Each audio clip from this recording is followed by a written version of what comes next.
Bonjour les amis, j'espère que vous vous portez bien. Dans cette vidéo, vous allez découvrir des échanges fascinants avec Vladimir Poutine, où des sujets profonds et variés sont abordés, de la déclaration d'amour touchante d'une étudiante italienne pour la Russie, aux questions cruciales sur les valeurs traditionnelles, jusqu'à l'avenir des BRICS et le rôle stratégique de Kazan. Restez avec nous pour plonger dans ces discussions passionnantes.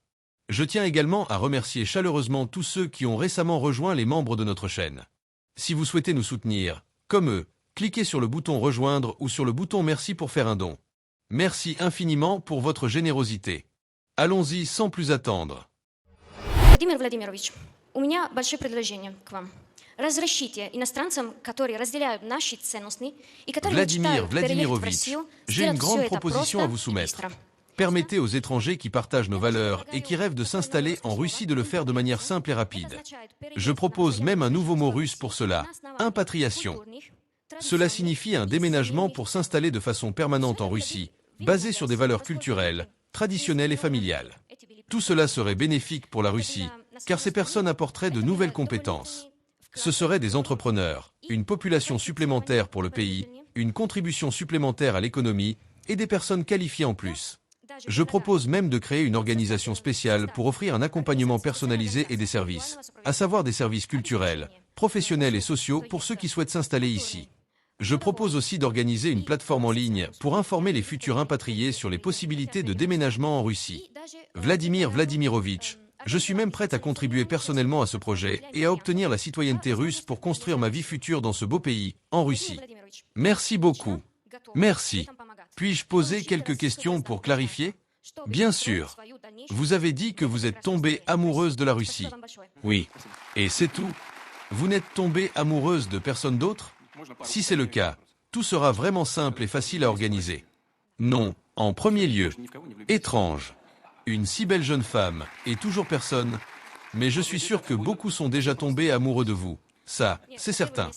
Même ici, dans cette salle, pendant votre intervention, il y en a beaucoup. Et vous venez d'Italie? De quelle région?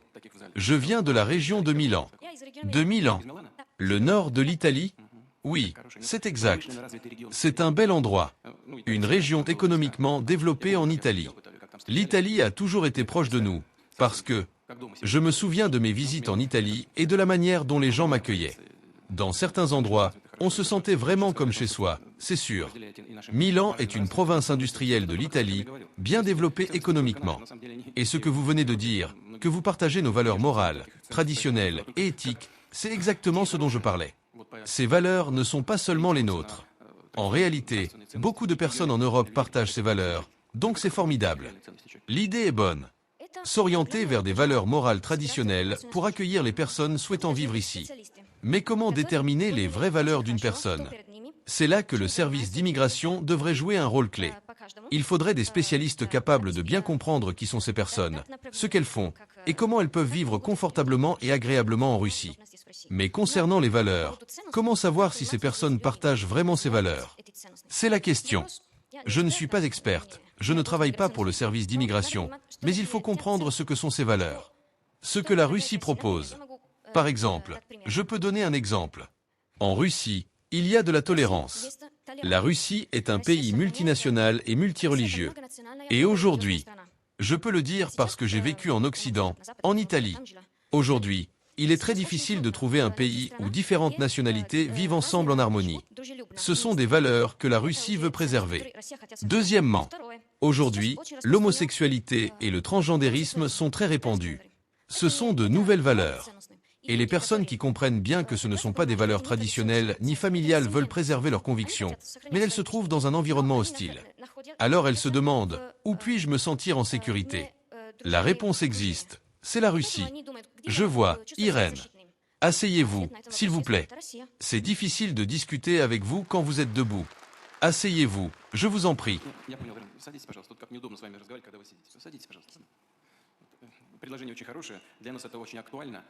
La proposition est excellente. Elle est très pertinente pour nous, tout comme elle l'est pour n'importe quel pays, y compris en Europe. Irène a tout à fait raison lorsqu'elle dit que chez nous, des personnes de différentes nationalités cohabitent. La Russie compte 190 ethnies et 190 confessions religieuses.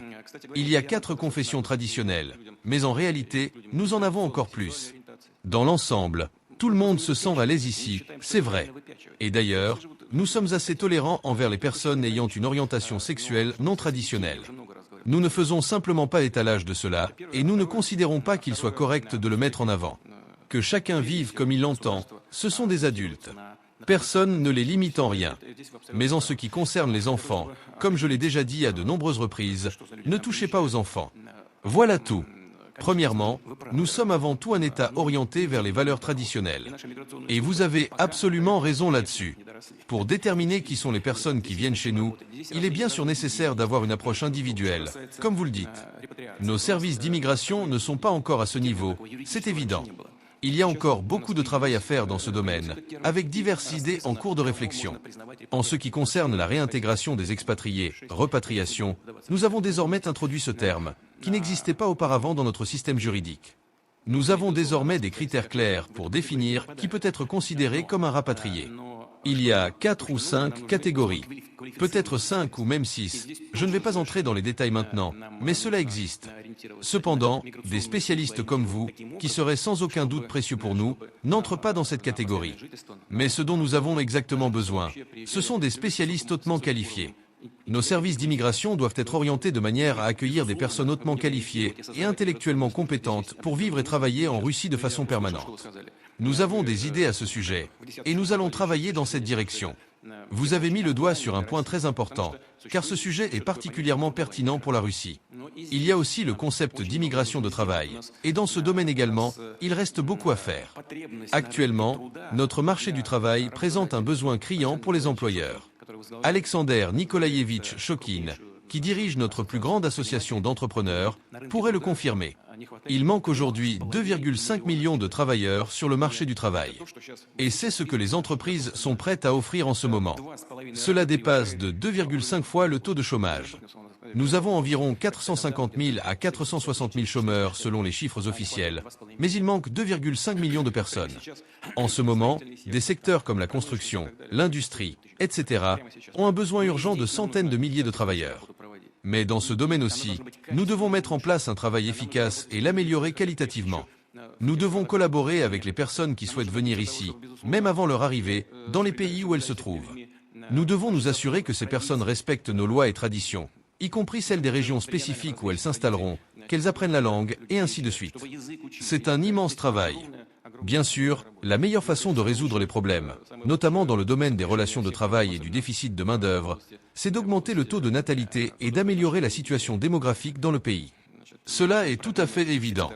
Et nous avançons également dans cette direction en renforçant les mesures de soutien à la famille, à l'enfance et à la maternité. Cela constitue un autre sujet, mais il est étroitement lié à celui-ci. Vos idées sont justes, et je vous remercie pour cette suggestion. Nous allons progresser dans cette direction. Applaudissements. Et si, à l'avenir, votre avis reste inchangé et que vous souhaitez rester en Russie, où aimeriez-vous vous épanouir et travailler? Eh bien, il est encore tôt, mais je veux lier ma vie à l'amélioration et au développement de la Russie. Parce que la Russie m'a beaucoup apporté, énormément. Je veux remercier ce pays, m'y accomplir concrètement et l'aider à avancer. Je vous souhaite beaucoup de succès. Nous avons également un grand intérêt à ce que cela se réalise. Merci beaucoup. Merci.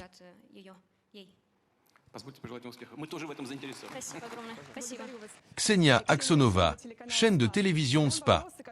Je vais poser des questions qui sont regroupées par une citation d'une personne que, comme je le sais, vous respectez beaucoup et que toute l'Église russe aime.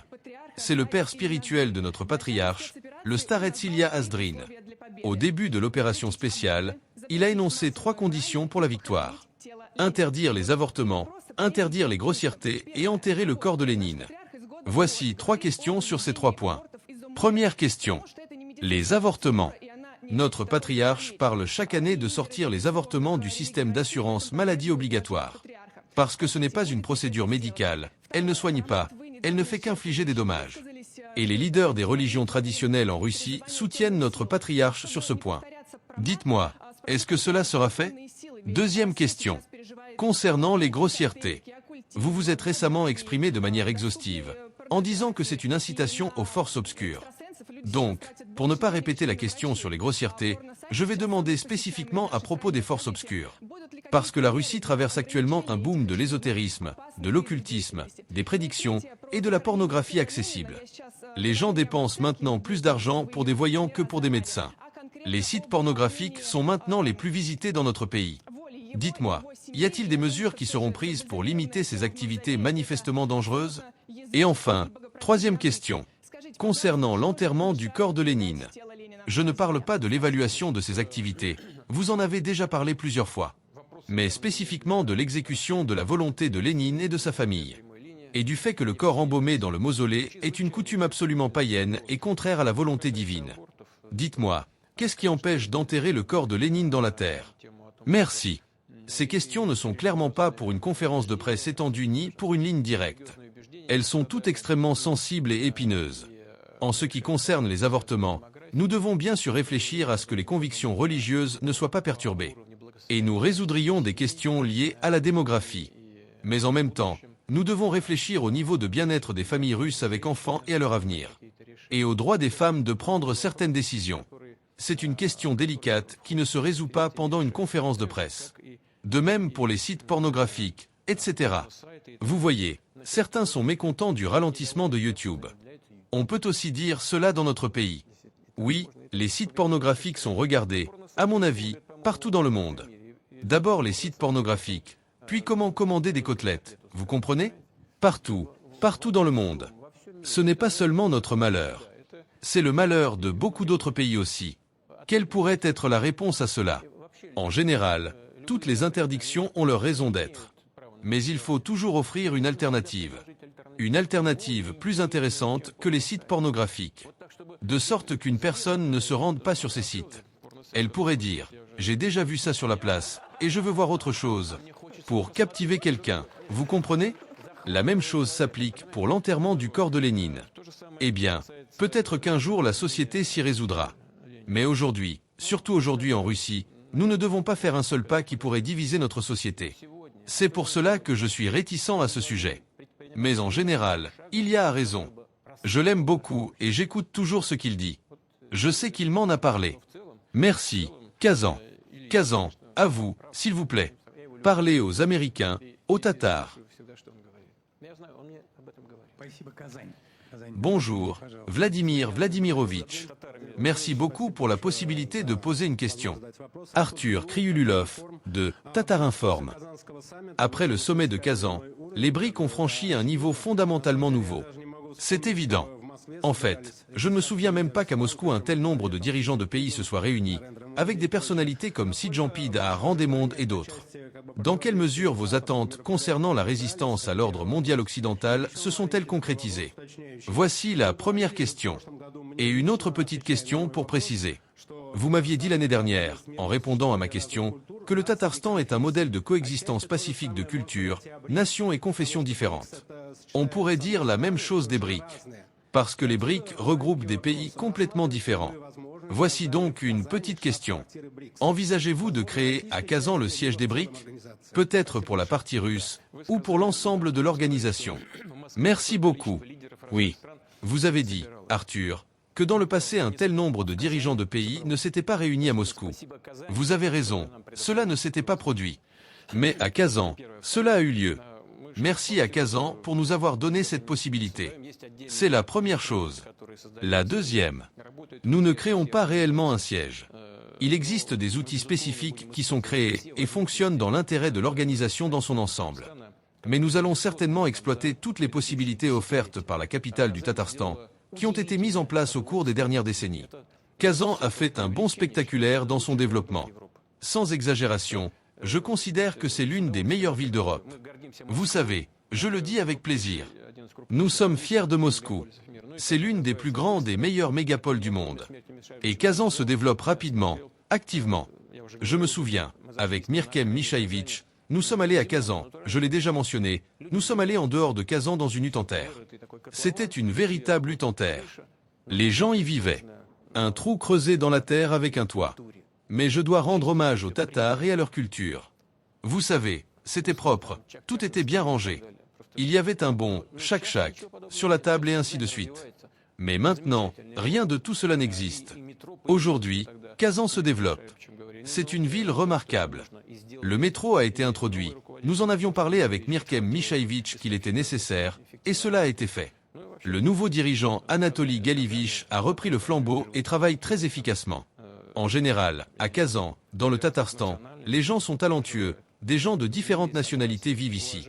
Il y a une harmonie, un respect mutuel, ils respectent les traditions des autres, ils se rendent visite, je sais, lors des fêtes religieuses. C'est vraiment très bien, vous faites un excellent travail. Il y a un autre point sur lequel je voudrais attirer votre attention. Vous avez dit que les BRIC se développent comme un outil de résistance à l'Occident. Ce n'est pas le cas, vous vous trompez. Les BRIC ne sont pas un outil de résistance à l'Occident. Nous ne travaillons contre qui que ce soit. Nous travaillons pour nos propres intérêts, pour les intérêts des pays membres de cette organisation. Nous ne mettons pas en place un agenda conflictuel dans le cadre des BRIC. Mais l'organisation se développe rapidement. De nombreux pays. L'organisation s'est élargie, mais aussi de nombreux pays. Comme vous le savez, nous en avons beaucoup parlé. Je ne vais pas répéter tout ça pour ne pas perdre de temps, mais de nombreux pays montrent un intérêt pour le développement des BRIC. Pourquoi ? Parce que ce travail est construit uniquement sur la base de la réciprocité, du respect mutuel, du respect des intérêts de chacun. Toutes les décisions sont prises par consensus, et cela est très important. Il n'y a pas de petits ou de grands pays, de pays plus développés ou moins développés. Il y a une union basée sur les intérêts communs. L'intérêt unique est le développement. On recherche et on crée de nouveaux outils. On recherche ceux qui existent et que l'on peut utiliser. Et on crée de nouveaux outils pour garantir le rythme de croissance de l'économie. Et pour changer sa structure afin qu'elle réponde aux futurs besoins du développement de l'humanité. Les pays des BRIC et l'ensemble de l'Union doivent devenir les leaders de ce mouvement en avant. C'est ainsi que nous allons travailler. Merci beaucoup à vous.